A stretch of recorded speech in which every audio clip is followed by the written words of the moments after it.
यह कहानी सत्यवादी राजा हरिश्चंद्र की कहानी है। यह कहानी उस वक्त की है जब देवता धरती पर अपने भक्तों की परीक्षा लेने के लिए आते थे। सत्यवादी राजा हरिश्चंद्र स्वयं बिक गए। बेटा मरा हुआ पड़ा था और पत्नी के गला काटने की नौबत आने पर भी अपने धर्म को नहीं छोड़ा। इतनी विषम परिस्थितियों में भी राजा हरिश्चंद्र ने अपने धर्म का पालन किया। राजा हरिश्चंद्र की कहानी अत्यंत करुणा से भरी हुई है। आज हम हरिश्चंद्र राजा की कथा को जानेंगे, लेकिन पहले ये जान लेते हैं कि राजा हरिश्चंद्र कौन थे और उनका इतिहास क्या है। सूर्यवंशी कुल के राजा हरिश्चंद्र अयोध्या नगरी के एक प्रतापी राजा थे। राजा हरिश्चंद्र का जीवन काल सतयुग से संबंधित था। राजा हरिश्चंद्र की पत्नी रानी तारामती थी और इनके पुत्र का नाम रोहित था। राजा हरिश्चंद्र अपने वचन पर अडिग रहने वाले और सत्य के धर्म पर चलने वाले थे। राजा हरिश्चंद्र अपने धर्म की मर्यादा को कायम रखने के लिए अपने स्वप्न को भी सच मानते थे और उसको पूरा करते। परोपकारी राजा हरिश्चंद्र नित्य दान करते थे। ऐसा कहा जाता है कि हरिश्चंद्र सवेरे खाना खाने से पहले स्वर्ण, गौ, जल, भूमि, भोजन इत्यादि का दान किया करते थे। इसके पश्चात भोजन को ग्रहण करते थे। राजा हरिश्चंद्र ने सत्य के मार्ग पर चलकर अपने महल और नगरी को त्याग दिया। समय की करवट ने उनसे उनकी पत्नी और बेटे को भी छीन लिया। चलिए जानते हैं कि राजा हरिश्चंद्र और तारामती की पूरी कहानी क्या है। एक रात राजा हरिश्चंद्र को एक स्वप्न आया कि उन्होंने अपने महल को किसी ब्राह्मण को दान कर दिया था। जब सुबह आंख खुली तो वे स्वप्न की घटना को भूल गए थे। नित्य के काम निपटाकर जब हरिश्चंद्र अपने दरबार में गए तो उस दिन उनसे मिलने 1100 ब्राह्मणों के साथ महर्षि विश्वामित्र वहां आ गए। महर्षि विश्वामित्र के पैर धोकर राजा हरिश्चंद्र ने उनका स्वागत किया। राजा हरिश्चंद्र को अपने स्वप्न की घटना याद आ गई। अपने स्वप्न की मर्यादा को रखने के लिए उन्होंने विश्वामित्र से अनुरोध किया कि क्या आप मेरे महल को दान में स्वीकार करेंगे।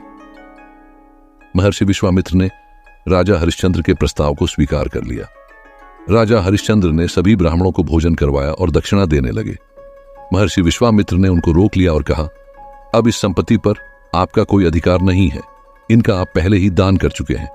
इतना कहकर विश्वामित्र ने राजा हरिश्चंद्र, रानी तारामती और रोहित के आभूषण उतरवा दिए और दक्षिणा की मांग करने लगे। राजा हरिश्चंद्र ने निवेदन किया कि मैं पहले आपको सब कुछ दे चुका हूं, अब मेरे पास देने के लिए कुछ नहीं है। इस बात पर विश्वामित्र ने कहा कि आपने महल हमको समर्पित किया, वह दान है। हमने आपके यहां भोजन किया, उसकी दक्षिणा अलग से चाहिए। हम यहां पर 1100 ब्राह्मण हैं, कम से कम एक एक स्वर्ण मुद्राएं तो दक्षिणा में देनी चाहिए, अन्यथा तुम पाप के भागीदारी बनोगे।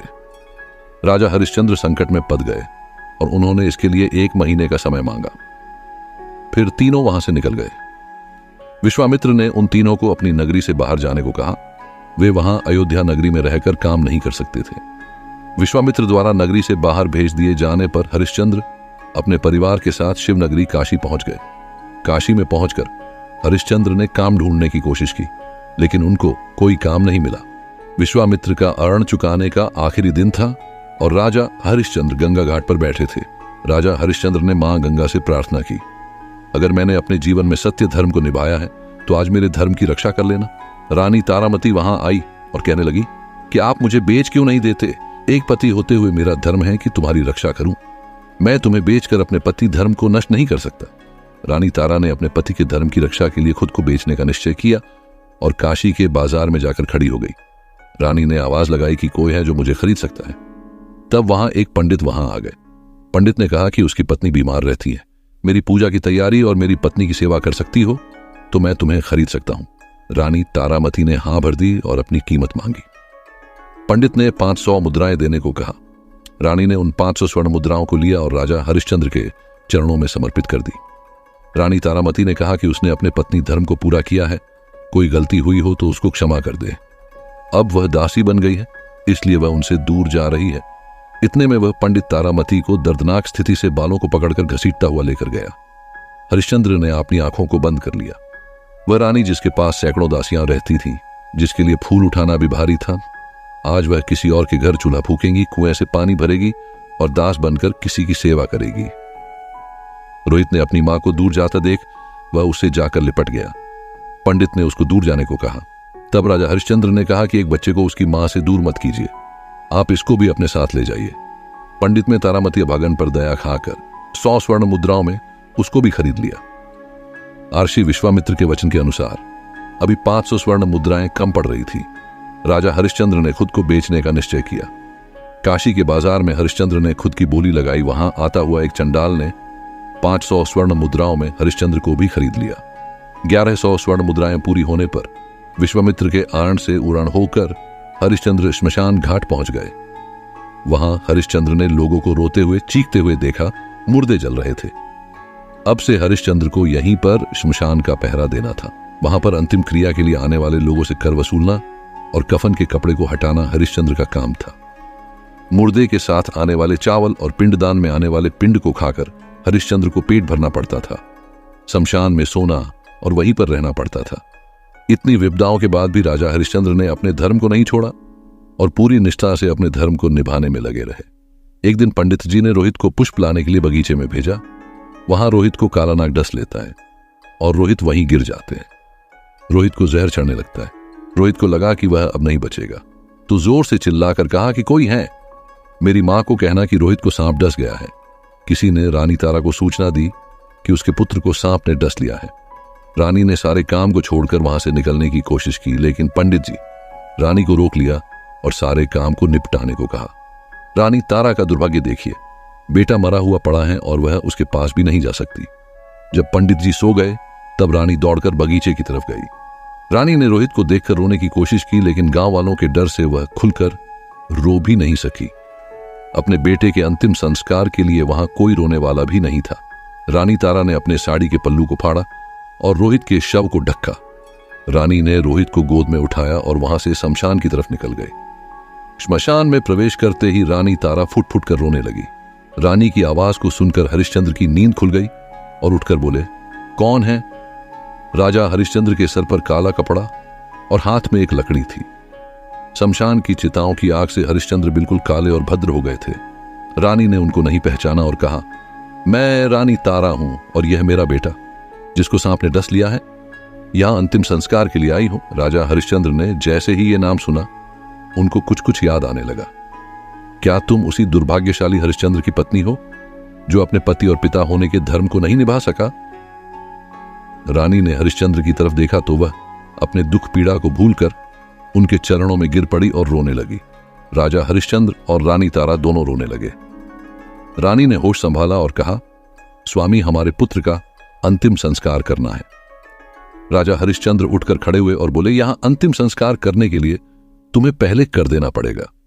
रानी ने कहा, मेरे पास देने के लिए कुछ भी नहीं है। राजा हरिश्चंद्र ने रानी को कहा दिया कि बिना करके वह यहां अंतिम संस्कार नहीं कर सकती। वह चाहे तो इसको गंगा में डाल सकती है। रानी ने अपनी साड़ी के पल्ले को फाड़कर हरिश्चंद्र को सौंपते हुए बोली, इसके अलावा मेरे पास देने के लिए कुछ भी नहीं है। रानी का पीछा करते हुए गांव वाले लोग वहां आ पहुंचे थे। लोगों ने रानी तारा पर इल्जाम लगाया कि वह गांव से चोरी करके यहां आई है। चंडाल ने हरिश्चंद्र को तलवार थमाते हुए बोला कि इसकी गर्दन काट दो। तलवार को हाथ में लेकर राजा के हाथ रुक गए थे। रानी तारा ने कहा कि आप अपने हाथ रोकिए मत, यह आपके मालिक का आदेश है। पत्नी अगर चली गई तो वापस आ सकती है, बेटा भी आ सकता है, लेकिन अगर एक बार धर्म नष्ट हो गया तो वापस लौटकर नहीं आ सकता। इसलिए आप अपने हाथ रोकिए मत और मेरी गर्दन काटिए। समय की ऐसी करवट को देखकर पत्थर भी रो पड़े तो फिर भगवान को तो वहां आना ही था। भगवान वहां आए और उन्होंने राजा हरिश्चंद्र के हाथ को पकड़ लिया। राजा हरिश्चंद्र ने देखा कि भगवान स्वयं उनको रोकने के लिए आए हैं। राजा हरिश्चंद्र उनके चरणों में गिर पड़े। भगवान ने उनको उठाया और गले लगाया। भगवान ने कहा, बहुत हुई तुम्हारी परीक्षा, तुम परीक्षा में सफल हुए, तुम एक सच्चे सत्यवादी राजा हो। राजा हरिश्चंद्र ने भगवान से कहा कि क्या आपको मेरे धर्म पर विश्वास नहीं था जो आपने इतना खेल रचाया? भगवान ने कहा कि मुझे तुम्हारी सत्यता पर पूरा विश्वास था, इसलिए मैंने तुम्हें चुना। तुम सत्य की परीक्षा में पास हुए। तुम्हारे जैसा सत्यवादी राजा न तो आज तक हुआ है न आगे कभी होगा। ये दुनिया तुमको सत्यवादी राजा हरिश्चंद्र के नाम से जानेगी। भगवान ने मरे हुए रोहित को जिंदा कर दिया, सभी को सुंदर शरीर प्रदान किया। महर्षि विश्वामित्र ने उनको महल वापस सौंप दिया। फिर से राजा हरिश्चंद्र और रानी तारामती उस महल में रहने लगे और राजभोग भोगने लगे। ऐसा कहा गया है कि धर्मो रक्षति रक्षित, तुम धर्म की रक्षा करो, धर्म तुम्हारी रक्षा करेगा। राजा हरिश्चंद्र जैसा सत्यवादी बनना नामुमकिन है। पग पग पर राजा हरिश्चंद्र ने सत्य की परीक्षा दी। कुछ लोग कहते हैं कि राजा हरिश्चंद्र ने अपनी पत्नी को बेच दिया था। ये गलत है। राजा हरिश्चंद्र ने पूरी निष्ठा से अपने पति धर्म को निभाया जब तक वे खुद नहीं बिक गए।